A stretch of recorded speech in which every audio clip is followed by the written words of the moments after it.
Good evening, good evening, good evening. Happy Wednesday. It is Wellness Wise Wednesday. So hopefully you all will be joining me over on YouTube at 7 o'clock if I make it. Cause your girl is desired a little bit, just a little tiny bit. Um, but it looks like it's about to storm here in Birmingham.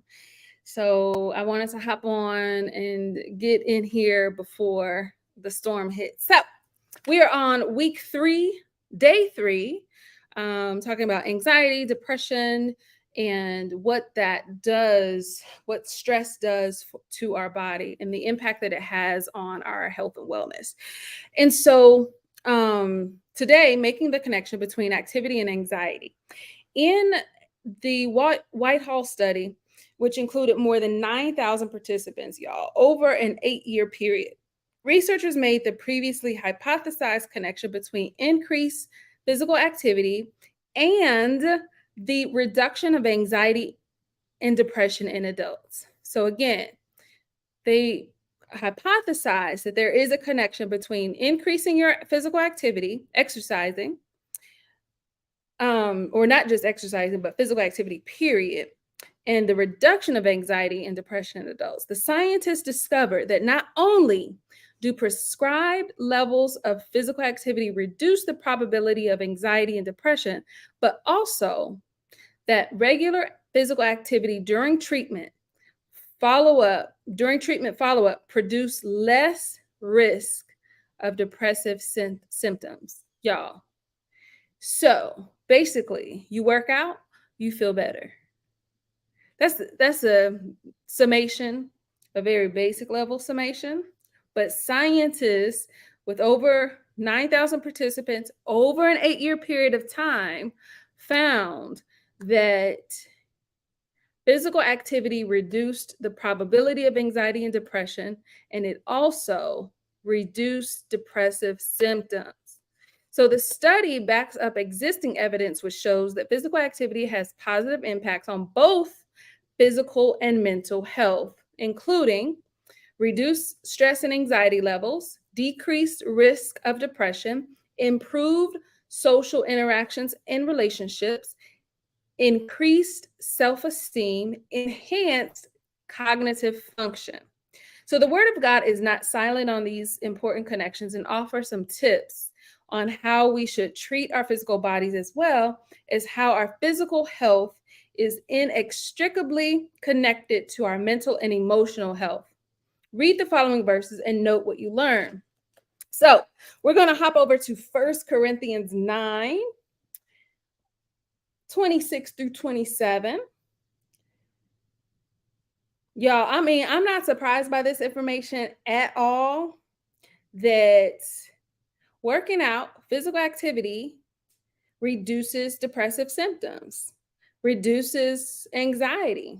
Not surprised at all, because one thing I know for certain is every single workout I've done afterwards, I feel better. I feel better. Like you never regret a workout, ever regret one. 1 Corinthians 9, 26, 27. Now, unless it's boring, that might be a different thing, but you never regret moving your body. So 1 Corinthians 9, 26. Ba, ba, ba. Hope y'all are following along. If not, I'm going to read it for you just to be safe. Therefore, I do not run like someone running aimlessly. I do not fight like a boxer beating the air. No, I strike a blow to my body and make it my slave so that after I've preached to others, I myself will not be disqualified for the prize. And then there's a number of other scriptures, Romans 12:1, 1 Corinthians 10:31, Isaiah 40:31. But here's the thing. Again, that's Romans 12:1, 1 Corinthians 10:31, and Isaiah 40:31.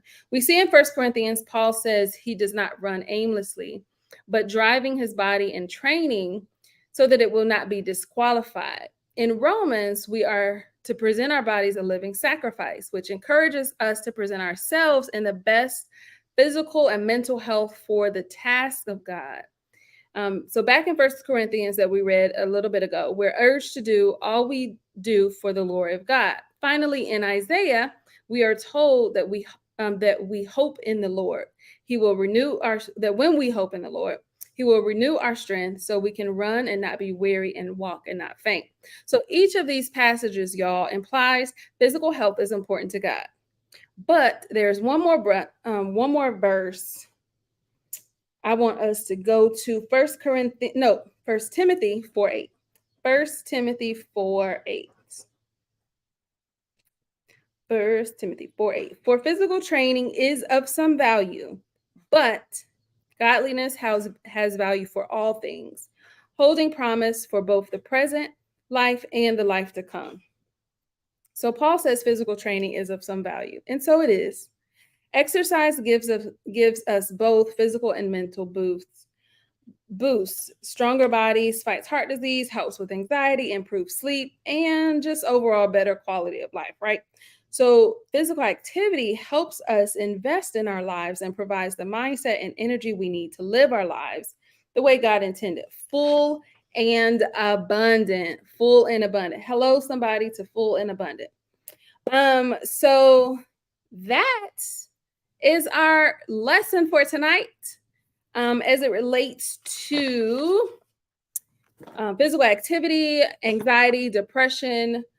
If you missed it, if you just joined, please go back. It's only 6-minute lesson tonight, which is perfect because at 7 p.m., join me over on YouTube. I will be talking, sharing information regarding metabolism and health and wellness. We'll be diving into metabolism, health and wellness, as today is Wednesday, and I am doing my best to stick to weekly wellness-wise lessons, workshops, little mini workshops. Although this was about 5 minutes, that will be about a 30 to 45 minute deeper dive into your metabolism and its impact on weight loss. So if anyone is feeling a little stagnant, hit a plateau in their weight loss, maybe you think you have slow metabolism, or maybe you think you have fast metabolism and you want to see what's going on, well, meet me over on YouTube at 7 p.m. and we'll dive into that. All things considered, God willing, the weather is good to us and the power doesn't go out like it did on Monday. All right. So I'll see y'all at 7 over on my YouTube page. See you later. Bye.